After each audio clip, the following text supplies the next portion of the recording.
심령이 가난한 자의 복, 이런 말씀의 제목으로 오늘부터 팔복의 말씀을 이어가려고 합니다. 영국의 유명한 런던 정치경제대학교 LSE라고 하는 학교가 있는데요, 세계 최고의 사회과학 대학교로 잘 알려져 있습니다. 이 대학의 로버트 우스퍼 박사가 행복도라는 논문을 발표한 적이 있습니다. 그 결과가 뭐냐? 행복은 성적순이 아닙니다. 또 행복은 이분이 말하기를 경제와 상관이 없다. 경제순도 아닙니다. 선진국이라서 행복하고 후진국이라서 불행하냐? 그렇지 않다라고 하는 것입니다. 오히려 행복에 대해서는요, 후진국이 더 행복하다라고 생각하는 분들이 많다라고 하는 것입니다. 이 지구상에서 가장 행복한 나라가 어느 나라일까요? 그분의 발표에 의하면은 방글라데시. 방글방글 잘 웃고 그래서 그런지 제일 행복하대요. 늘 이 나라는 인구가 많아서 먹을 것도 부족해서 하루에도 수백 명씩 죽거든요. 그래도 늘 웃는데, 웃으면서 그러면서 만족하며 사는 그 행복하다라고 하는 그 행복도가 제일 높다라고 하는 것이. 세계 2위의 행복한 나라는 아제르바이잔. 이 나라도 러시아에서 독립한 나라인데 인구 800만 명밖에 되지 않는 작은 나라입니다. 국민 소득도 500불밖에 안 되는 아주 가난한 나라인데도 행복하다고 하는 것. 3위는 나이지리아, 또 4위는 인도. 여러 가지로 어렵고 힘든 환경에 사는 분들인데도 불구하고 그들이 우리는 행복합니다. 그렇게 사는 것은 바로 자족하면서 만족하면서 산다라고 하는 거예요. 미국은 세계 제일 잘 사는 나라인데 어떤가 보니까 46위예요. 46위. 잘 사는 나라이지만 행복한 나라가 아니었습니다. 이웃나라 일본의 행복도는 44위. 일본은 웃음을 잃어버린 나라입니다. 이 통계에서 우리나라는 또 23위였습니다. 여러분, 선진국의 이 행복도가 왜 낮을까? 그것은 바로 경제적 문제를 행복의 척도로 보기 때문에 우리가 좀 가지고 우리가 누리고 살아야지 행복하다, 이런 생각을 가진다라고 하는 것입니다. 유럽이나 미국, 또 우리나라도 지금 선진국 대회에 올라서면서 돈이 없으면 못 사는 그런 국민이 되어버리고 말았습니다. 과연 그렇지만 돈만 있으면 행복할까요? 우리나라의 마약 보유경자의 1위가 의사라고 합니다. 2위가 연예인이고 3위는 압구정동에 사는 사람들이라고 합니다. 돈 있는 사람들이 마약에 손을 대고 마약에 물들어지고 있습니다. 왜 그렇습니까? 행복하면 마약 안 하겠죠.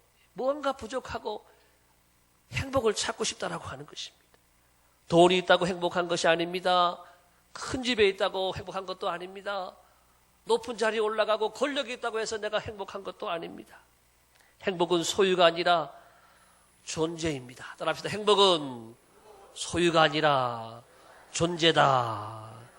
행복은 내가 얼마나 많이 가졌느냐가 아니라 내가 어떤 존재이냐, 거기에 행복이 달려있다라고 하는 것입니다. 여러분, 예수님의 사람은 최고로 행복한 줄로 믿습니다. 최근 통계를 보니까 가장 행복한 종교를 조사하니까는 크리스찬들이, 미국에서 보니까 크리스찬들이 제일 행복하다라고 하는 통계가 나왔습니다. 오늘부터 예수님께서 산에서 가르쳐주신 이 산상수훈의 핵심인 이 팔복의 말씀을 통해 은혜를 나누고자 합니다. 이 팔복은 여러분, 세상의 복이 아닙니다. 이 땅에서 준 그 복이 아닙니다. 이 복은 하늘의 복이요, 하나님이 주시는 복이요, 천국의 복이라고 하는 것입니다. 팔복을 잘 배워서 예수님의 성품으로 변화가 되어서 참된 복을 이 땅에서 다 누리며 살아갈 수 있게 되기를 예수님의 이름으로 축복합니다. 여러분, 이 오늘 말씀에 제일 먼저 나오는 말씀이 심령이 가난한 자는 복이 있나니, 오늘 이 한 구절의 말씀을 보겠는데, 심령이 가난한 사람, 마음이 가난한 사람이 복이 있다. 가난한 자는 헬라어로 푸토코이라는 말인데, 이 단어는 자기 자신의 영적인 빈곤을 아는 것, 자기 자신의 영적인 빈곤을 아는 것을 우리 오늘 본문의 심령이 가난한 자라고 이렇게 표현을 하고 있습니다. 다시 말해서 심령이 가난한 자는 내가 영적인 가난한 자니까 거지라고 하는 거예요. 내가 영적으로 정말 거지와 같이 아무것도 없는 자입니다.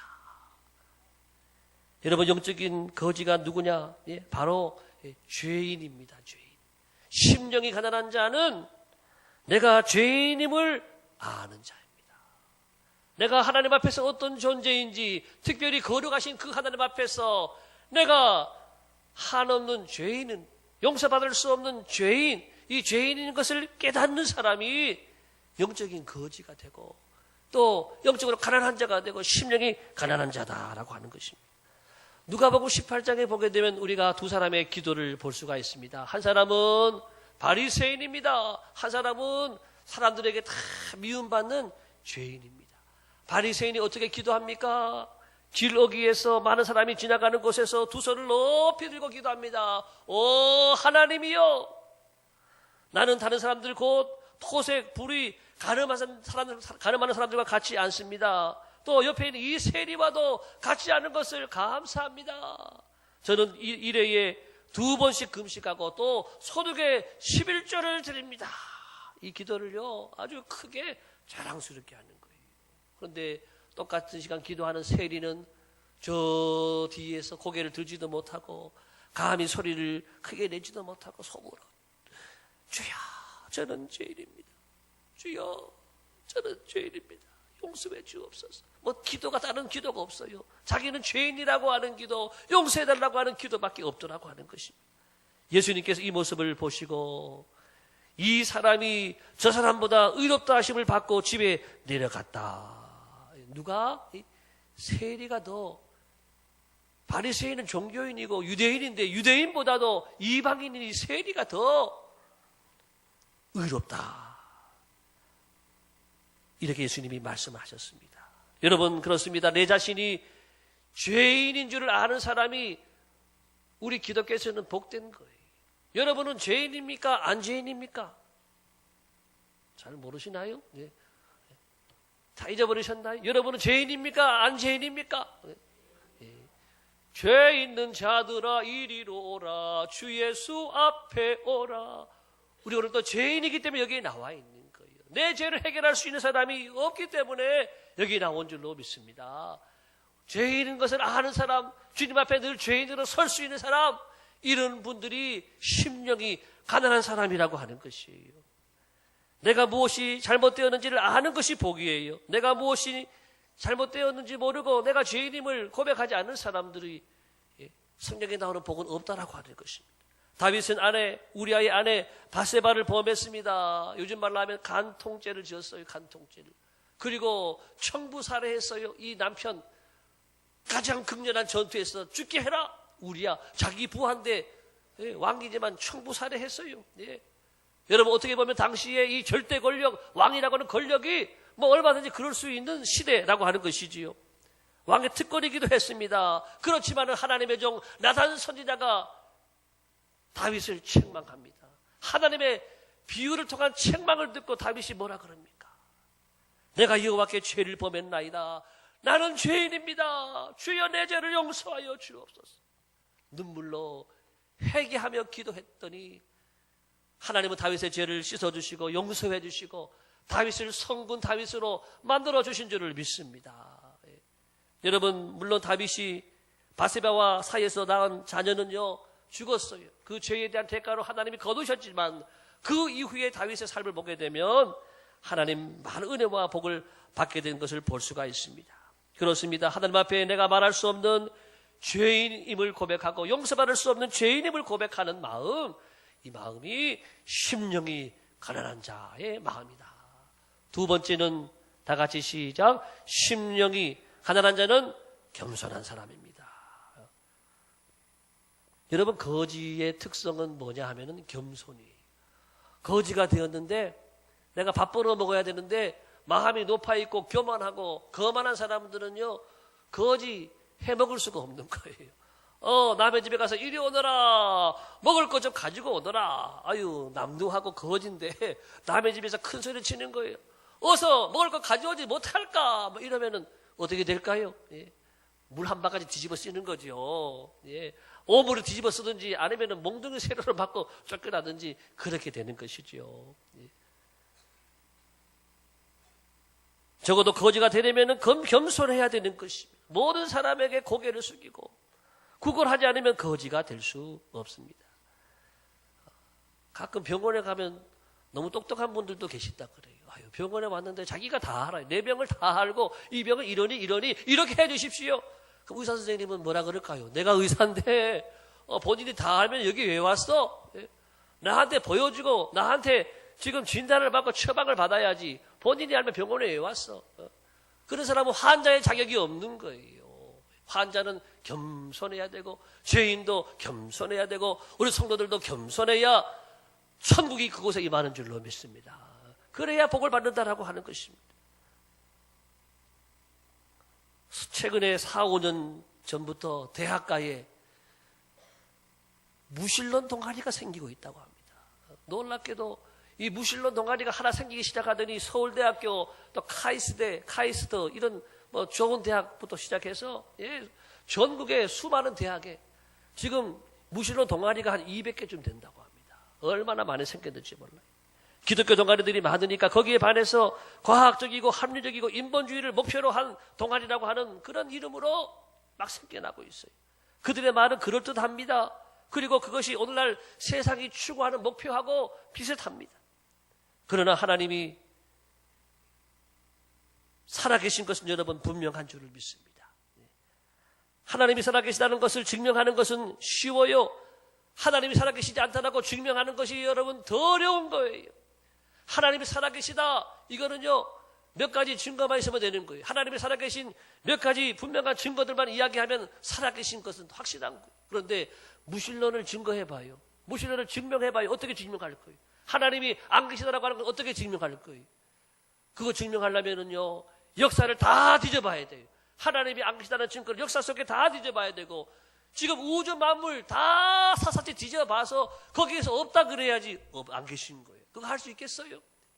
그런 무모한 일을 하고 있다라고 하는 것입니다. 여러분 제 친구 우리 서울대학교 교수 작년에 왔던 우리 이원정 교수 얘기 들어보게 되면 그런 말을 해요. 최고의 과학자일수록 하나님의 존재를 인정하지 않고는 과학을 말할 수가 없다라고 하는 이 우주의 신비를 하나님의 존재 없이 설명이 안 된다라고 하는 거예요. 최고의 수준에 올라간 과학자일수록 그래서 믿는 분들이 더 많다라고 하는 그런 이야기를 들었습니다. 겸손히 내가 죄인임을 깨닫고 하나님 앞에서 겸손히 무릎 꿇는 자가 바로 복 있는 사람이 알수록 익을수록 고개 숙이고 겸손해지는 겸손한 자가 복이 있다. 영국이 낳은 선교의 아버지 윌리엄 캐리의 이야기입니다. 그가 인도에 가서 선교를 하는데 인도에 있는 지식층들이 이 캐리를 아주 우습게 알고 비난을 하는 거예요. 선생님은 구두 만드는 직공이었다면서요. 비아냥거리는 말이에요. 그랬더니 캐리가 말합니다. 아닙니다. 저는 새 구두도 아닙니다. 헌 구두를 만드는 게 아니라 수선하는 사람이었습니다. 이렇게 말했다고 합니다. 누가 어떤 말을 해도 받아들일 수 있는 이 마음, 이런 마음이 겸손한 마음이요 심령이 가난한 자의 마음이다라고 하는 것입니다. 우리나라 옛날에 이 금산교회라는 우리 교단의 교회가 있는데 거기에 누가 있느냐면 조덕삼이라고 하는 장로님이 계세요. 그분이 장로님이 되시기 전에 그 지역의 최고의 부자입니다. 그 집에 종으로 누가 들어왔는가 하면 이자익이라는 사람이 종으로 들어왔어요. 종으로. 머슴이지요. 그런데 교회를 주인이 나가니까 같이 주인과 같이 따라서 교회를 나가는 거예요. 저희 교회에서 열심히 봉사하고 청소하고 교회 두 사람이 열심히 충성을 했다라고 하는 것입니다. 그런데 교회에서 투표가 있었어요. 장로님을 뽑습니다. 그래가지고 투표를 딱 했는데 투표에 누가 됐을까요? 조덕삼 이 주인 이분이 되신 것이 아니라 그 집에 모습으로 온 이자익이라는 사람이 장로가 됐어요. 여러분 조덕삼이라는 분이 어떨까요? 내가 지금 이 교회를 세운 사람이고 내가 헌금도 제일 많이 한 사람이고 내가 주인이고 이 지역에 내가 제일 부자인데 내가 아니라 우리 모습이 장로가 돼. 마음에 화가 나고 분통이 터지고 미칠 것 같고 그래야 되잖아요. 근데 그 사람이 그러지 않는 거예요. 여러분 우리 이자익 장로님을 제가 잘 모시겠습니다. 우리 모두 이자익 장로님과 함께 우리 교회를 부흥시켜 나갑시다. 할렐루야. 네. 이런 사람이 누구냐? 겸손한 사람이. 이런 사람이 내가 죄인임을 알고 하나님의 뜻에 순종하는 이 진정한 믿음을 가진 겸손한 사람, 그 마음에는 천국이 저희 것이요 천국이 임하게 되는 줄을 믿습니다. 세 번째, 여러분, 심령이 가난한 자는 어떤 사람이냐 하면은 따라하겠습니다. 갈망하는 사람. 제가 장로의 신학대학을 다닐 때 이 학부 2학년 때 신약학을 공부하는데 우리 교수님이 그 당시에 김지철 교수님, 소망교회 지금 목사님이신데 그런 말씀을 하셔요. 이 말씀이 지금도 기억에 생생한데, 심령이 가난한 것은 무엇이냐? 하나님 앞에서 헐떡거리는 것이다. 헐떡거리는 거 있잖아요. 42.19km 달리고 와서 너무 숨차서 헐떡이는 거예요. 예, 물을 찾는 그 헐떡이, 사슴이 물을 찾는 것처럼 간절함으로 갈급함으로 헐떡거리는 그 모습이 바로 심령이 가난한 자다. 이렇게 말씀을 해주셨어요. 여러분, 심령이 가난해야 은혜의 맛을 알고 살아가는 사람이 되는 것입니다. 하나님은 목말라 사모하는 자에게 복을 주십니다. 갈급이 찾는 자에게 은혜를 주십니다. 하나님 앞에서 복을 찾는 분들에게, 헐떡거리는 그 헐떡거림으로 찾는 사람들에게 복을 주시는 거예요. 말씀 같이 읽어보겠습니다. 잠언 8장 17절 시작. 나를 사랑하는 자들이 나의 사랑을 입으며 나를 간절히 찾는 자가 나를 만날 것이니라. 시편 42편 1절 2절 시작. 하나님이여, 사슴이 신의 물을 찾기에 갈급함 같이 내 영혼이 주를 찾기에 갈급하니이다. 내 영혼이 하나님 곧 살아계신 하나님을 갈망하나니 내가 어느 때에 나가서 하나님의 얼굴을 배울까. 저한테 양아들이 하나 있어요. 양아들이. 무슨 말씀이냐? 목사님이 숨겨놓은 아들이 있단 말인가요? 제가 이북에서 온 탈북한 우리 청년 하나를 제가 양아들을 삼았어요. 왜냐하면 우리 큰애가 중국의 성교사님 가정에 있을 때에 탈북자를 만난 거예요. 그래서 전화번호를 적어주면서 우리 아버지 전화번호니까 이 전화번호 전화하시면은 우리 아버지가 다 해결해 줄 거라고. 그래가지고 이 사람이 원래 꽃제비로서 북한에서 넘어와가지고 6번을 잡혔어요. 6번. 그리고 다시 7번 탈북해서 성공을 했는데, 이제 탈북을 하게 되면은 중국을 거쳐서 루트가 베트남을 거쳐서 캄보디아를 통해서 국정원에 들어오잖아요. 국정원에 들어오고 그 다음에 하나원에 가서 또 훈련을 받고 그 다음에 나오자마자 갈 데가 없잖아요. 그래서 저한테 전화가 왔어요. 성공했습니다. 딱 해서 이름 이제 왔는데 제가 만나서 들어보니까요, 아주 기급한 운명인 거지요. 정말 꽃제비로 구걸을 하면서 거지 생활을 해가면서 탈북을 6번 했는데 실패하고 7번째 성공을 했어요. 어떻게 성공을 했는가? 그 이야기를 들어보니까 그런 이야기를 해줬어요. 2010년 7월 장마 때 두만강을 넘어서 탈북하다가 그만 경비병에게 붙잡혔어요. 7번째 붙잡힌 거예요. 그런데 중국에서 선교사님 통해서 또 교회를 통해서 믿음이 들어갔거든요. 하나님을 알게 되었거든요. 그때 기도했다라고 하는 거예요. 하나님, 저를 제발 이번에는 풀려나게 해주세요. 저를 이번에 풀려나게 해주시면 하나님 잘 믿겠습니다. 이번에 제가 여기서 풀려나게 되면 하나님 평생 잘 믿겠습니다. 저를 살려주세요. 여러분, 얼마나 간절했겠어요. 7번째 대가 잡히면 얼마나 가서 맞고 또 고문도 나가고 얼마나 고통당하겠어요. 하나님이 기적적으로 이해를 풀어주거든요. 기도 끝에 이제 풀려나는데 너무 간단하게 풀려났대요. 어떻게 풀려났는가 보니까는요, 경비병들이요, 붙잡고 나니까는, 아유, 식구가 늘었네. 우리 다 먹어야 되는데, 얘도 줄을 하면 먹을 게 부족하잖아. 먹을 게 부족해서, 배고픈데 얘까지 줄라 그러니까는, 아유, 화가 나더래요. 그리고 또 상급부대에 또 이렇게 인계하고 또 이렇게 하려면 또 조사 나오고 또 복잡하다는 거지요. 귀찮아가지고 그냥 가. 하나님이 또 지혜 주셔서 나는 이 동네 사람인데 우리 친척집에 가는 거라고. 그러니까는 아유, 저 여기 탈북하는 거 아니라고. 그래서 그냥 알아서 가. 그래서 풀었다라고 하는 것입니다. 하나님의 은혜인 줄을 믿습니다. 그래서 제가 탈북을 해왔는데 이름이 금역이래. 너 이름이 뭐냐 했더니 금역이래. 금역. 혁명의 금자탑을 세워라. 제가 내 이름을 금역이라 하지 말고 영광이라 하라. 그래서 이름을 제가 최영광이라고 이름을 붙여줬어요. 하나님께 영광 돌리는 하나님의 사람이 되라. 그래서 어제 제가 전날 통화했는데 저 여수에서 애를 낳고 잘 살고 있다고 합니다. 자, 여러분, 심령이 가난한 사람은 누구냐? 갈망하는 사람입니다. 하나님의 은혜를 갈망하고 하나님의 도움을 갈망하고 하나님의 사랑을 갈망하고 하나님의 치유를 갈망하고 하나님의 능력을 갈망하고 하나님의 임재를 갈망하는 사람들이 바로 심령이 가난한 사람이요 천국이 저들의 것인 줄을 믿습니다. 우리 모두가 갈망하는 사람 되시기를 예수님의 이름으로 축복합니다. 여러분, 심령이 가난한 사람, 이 사람은 영적인 거지요 죄인임을 인정하고 겸손한 사람이요 갈망하는 사람인데 그들이 받는 복이 뭐냐 하면은 천국이 저희 것이며 그랬어요. 천국이 여러분 최고의 복인 것이 이 땅에서 아무리 잘 살아봐야 아무리 모든 거 누려봐야 천국에 비할 수가 있겠습니까? 우리 모두가 최고의 복, 천국을 누리는 복 다 받으시기를 예수님의 이름으로 축복합니다. 고대 로마 문헌에 이런 글이 있습니다. 로마 황제가 유대 총독이 보낸 예수 보고서라는 아주 중요한 보고서를 읽고 오히려 황제는 이 보고서를 읽고 안도의 한숨을 쉬었다라고 하는 것입니다. 예수 보고서에 이런 내용이 있었습니다. 예수라는 사람이 수천 명을 모아놓고 심령이 가난한 자는 복이 있나니 천국이 저희 것입니다.